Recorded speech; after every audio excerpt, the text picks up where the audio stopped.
আসসালামু আলাইকুম। Alam's math private কেয়ারের পক্ষ থেকে সকলকে স্বাগতম। আজকে নবম ও দশম শ্রেণীর সাধারণ গণিতের 13 অধ্যায়ের একটি নৈবেত্তিক প্রশ্ন নিয়ে এসেছি। এই প্রশ্নটি কিভাবে অল্প সময়ের মধ্যে করা যায় সেই ট্রিক্স তোমাদের শেখাবো। তো বন্ধুরা দেখো, একটি সমান্তর ধারার চতুর্থ পদ দেওয়া আছে 17 এবং নবম পদ দেওয়া আছে কত 32 হলে 32 হলে তাহলে সাধারণ অন্তর নিচের কোনটি হবে?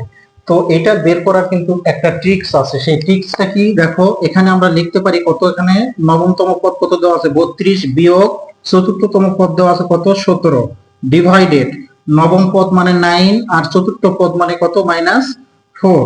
তাহলে এটাকে আমরা যদি ক্যালকুলেশন যদি করি তাহলে কত হবে বন্ধুরা? 32 থেকে 17 বাদ দিলে কত হয় 15, আর 9 থেকে 4 বাদ দিলে কত হয় 5।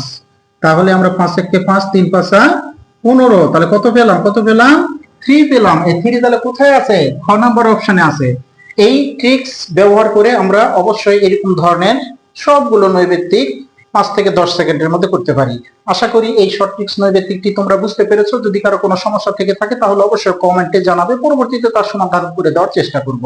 আজকের মতো এ পর্যন্ত। পরবর্তী ভিডিওটিতে থাকবে এখানকারই আরেকটি শর্ট ট্রিক্স নৈবেত্তিক। সো এই ভিডিওটি তোমাদের যদি ভালো লেগে থাকে এবং এখান থেকে নতুন কিছু শিখে থাকো তাহলে অবশ্যই তোমাদের বন্ধুদের মাঝে লাইক, কমেন্ট, শেয়ার করতে ভুলবে না। তোমরা সবাই ভালো থাকো, সুস্থ থাকো এবং শিখতে থাকো নতুন কিছু।